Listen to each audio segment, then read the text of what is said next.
Jérémy Bouquin. Bonjour Bob Pollard.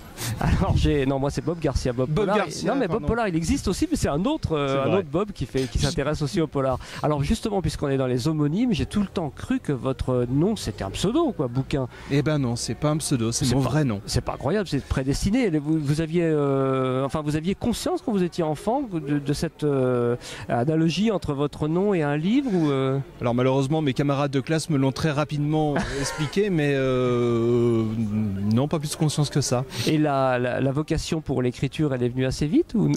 La vocation à raconter des histoires est venue assez vite. L'écriture de romans, elle remonte à une dizaine d'années. D'accord. Alors justement, parlons-en, puisque le dernier c'est Sois belle et tais-toi.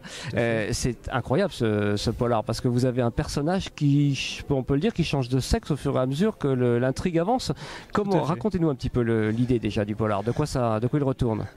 C'est un détective qui travaille pour une compagnie d'assurance, qui débute comme un homme et qui a toujours été une femme dans sa tête et qui donc a commencé son traitement pour changer de sexe. Et on voit toute sa métamorphose durant le... On est même dans sa tête, ça veut dire c'est une narration à la première personne voilà, et donc nécessairement on découvre peu à peu tout ce qu'il travaille, comment ce corps est en train d'évoluer au fur et à mesure de l'enquête. C'était quoi le but alors, en dehors de l'enquête elle-même bien entendu, mais c'est plus du roman noir, C'est plus du roman noir. L'idée peut-être c'était de sortir du détective alcoolique qui a sa femme qui l'a plaqué, etc.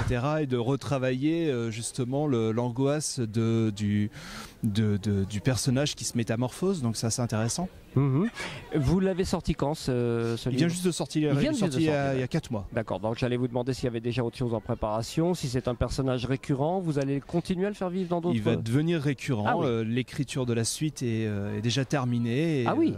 Oui. Ah oui, quand même, oui. Donc là, il sera complètement femme et on le découvrira dans un autre environnement. Oui, il va pas changer de sexe à chaque bouquin quand même. Non, c'est pas non plus un escargot. C'est pas un escargot. Sur quel site on peut suivre votre actualité ou Sur mon site personnel, donc Jérémy sans les jérémybouquin.free.fr. Ah bah c'est noté, on va suivre cette actualité. Merci beaucoup, Jérémy. Merci.